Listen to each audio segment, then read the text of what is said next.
Hello दोस्तों, स्वागत है आपका अपने चैनल वेल्थ हेल्थ पे। तो आज हम डिस्कस करेंगे स्क्रीनर्स.इन की वेबसाइट ओपन करने के बाद क्लिक करने के बाद सर्च टैब में हमने सर्च किया क्रिएटिन न्यूट्रिएंट्स। तो आज हम स्टडी करेंगे क्रिएटिन न्यूट्रिएंट्स के बारे में। तो दोस्तों, क्रिएटिन न्यूट्रिएंट्स के बारे में सर्च करने के बाद हमें ये पता चला कि ये एक छोटी कंपनी है, 230 करोड़ का मार्केट कैप है इसका। तो चलिए इसके बिजनेस मॉडल के बारे में जान लेते हैं। क्रिएटी न्यूट्रिएंट जो कि पार्ट है क्रिएटी ग्रुप का।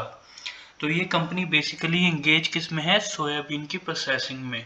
और ये ब्रांडेड रिफाइंड सोयाबीन ऑयल भी मैन्युफैक्चर करती है। तो इस कंपनी के बिजनेस मॉडल को और डीपली जानने के लिए हम इसके की पॉइंट्स को समझ लेंगे। तो की पॉइंट्स में हमें इसकी रेंज पता चल जाती है। तो ये सारी हम इस चीज़ के एक्सपोर्ट्स इसकी 14% है, डोमेस्टिक ये 86% करती है। तो इस तरह से हम इसके सारे की पॉइंट्स पढ़ सकते हैं। तो बात करेंगे आगे बढ़ते हुए इसकी स्टॉक पीई की। तो ये 12.3 है जो कि बहुत ही ठीक है। तो ये कंपनी अभी भी सस्ती अवेलेबल है। इस स्टॉक का प्राइस अभी 46.2 का चल रहा है। तो आज इस स्टॉक ने 8.31% की बढ़ोतरी दिखाई है। तो चलिए इसके चार्ट की ओर देख लेंगे। तो चार्ट में भी हमें नीचे वॉल्यूम देखने को मिला है आज की डेट में। तो जान लेते हैं इस स्टॉक में अभी क्वार्टरली रिजल्ट्स किस तरह के हैं। तो बात करेंगे अगर हम सेल्स की, तो 2019 से लेके यहाँ पे सितंबर और दिसंबर 2022 तक सेल्स तो बढ़ी है कंपनी की। तो ये एक अच्छी न्यूज़ है। तो एक्सपेंस की बात करें तो एक्सपेंस भी लगभग वहीं पे है। ऑपरेटिंग प्रॉफिट यानी कि कंपनी ने अपने ऑपरेशंस जो कंपनी काम करती है उससे कितनी अर्निंग की है। तो ये दिसंबर 2019 में ये 7.48 करोड़ से बढ़ के अभी 10.82 करोड़ हुई है। तो ये भी एक पॉजिटिव सिंबल है। तो क्वार्टरली रिजल्ट्स देखे जाएं तो क्वार्टरली रिजल्ट्स में कुछ भी नेगेटिव देखने को नहीं मिल रहा है। नेट प्रॉफिट की बात कर लें तो नेट प्रॉफिट भी कंपनी का इंक्रीज ही है, डिक्रीज नहीं हो रहा है। तो ये तो थी बात क्वार्टरली रिजल्ट्स की। तो नीचे करेंगे अगर हमारे पास यहाँ पे आ गया है प्रॉफिट लॉस स्टेटमेंट।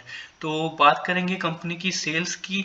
तो 2011 से लेके 2022 तक 10 साल में कंपनी ने जो 2011 में 450 करोड़ की सेल कर रही थी वो अभी ऑलमोस्ट 2 गुना तक आने वाली है, 753 करोड़ तक आ गई है।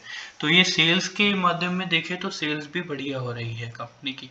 ऑपरेटिंग प्रॉफिट जो कि 2011 में 24 करोड़ था वो यहाँ पे 19 में 31 और 20 में 24 और फिर दोबारा 19 करोड़ के आसपास आया है। तो ऑपरेटिंग प्रॉफिट को देखने वाली चीज़ है यहाँ पे। और नीचे करते हुए हम जाएंगे प्रॉफिट बिफोर टैक्स। तो प्रॉफिट बिफोर टैक्स भी कंपनी का इंक्रीज ही है। नेट प्रॉफिट की बात करेंगे तो ये नेट प्रॉफिट जो कंपनी अपनी धंधा करके नेट प्रॉफिट जो अपनी जेब में लेके जा रही थी वो नेट प्रॉफिट बढ़ के 12 करोड़ हो गया है। ये एक अच्छी खबर है क्योंकि ये बहुत छोटी कंपनी है तो ये नंबर्स को ध्यान देने वाली बात है। तो अभी बैलेंस शीट की बात करेंगे तो बैलेंस शीट में सबसे पहले है हमारे पास शेयर कैपिटल। तो शेयर कैपिटल कंपनी ने अपनी जो स्टॉक्स है वो लिक्विडेट नहीं किए हैं, वो 5 का 5 ही है 10 सालों में पिछले। तो ये एक बढ़िया खबर है। तो अगर हम कैश रिजर्व की बात करें कंपनी की, तो वो 2011 में कंपनी के पास 10 करोड़ था पर अब वो बढ़ के 107 करोड़ हो गया है। तो ये एक अच्छी न्यूज़ है। तो टोटल लाइबिलिटी और टोटल एसेट की बात करें तो वो लगभग सेम ही है। तो इसी तरह से कैश फ्लो एक्टिविटीज़ की बात करें तो कैश फ्लो एक्टिविटीज़ भी ओके ही हैं कंपनी की। फ्रॉम ऑपरेटिंग ये 9 और मार्च में माइनस दिखा रहा है। तो ये थोड़ा सा देखने का विषय होगा, हम इसकी आने वाले दिनों में एनुअल रिपोर्ट देखेंगे तो उसमें हमें पता लग जाएगा। तो अभी यहाँ पे फाइनेंशियल रेशियोज़ की बात की जाए तो ROCE भी देखेंगे तो ROCE भी कम होता हुआ है। तो ये एक चिंता का विषय हो सकता है।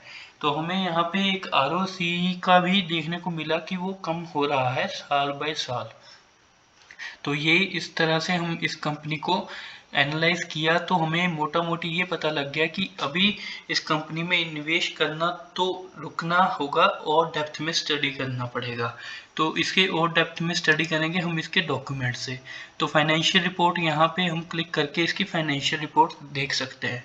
जिस तरह से हमें फाइनेंशियल ईयर 2022 की एनुअल रिपोर्ट चाहिए तो हम यहाँ पे क्लिक करेंगे तो वो हमारे पास डाउनलोड हो जाएगी। तो उससे हमें एक पर्सपेक्टिव मिल सकता है कंपनी का। तो ओवरऑल बात करें तो इसके प्रोज अभी यहाँ पे शो नहीं है, और कॉन्स की बात करें तो कंपनी ने डिविडेंड पे आउट लो किया है पिछले 3 सालों में। तो इस तरह से हम इस कंपनी का ओवरव्यू स्टडी कर सकते हैं, और इसी तरह से हम किसी भी कंपनी को स्टडी कर सकते हैं। थैंक यू दोस्तों।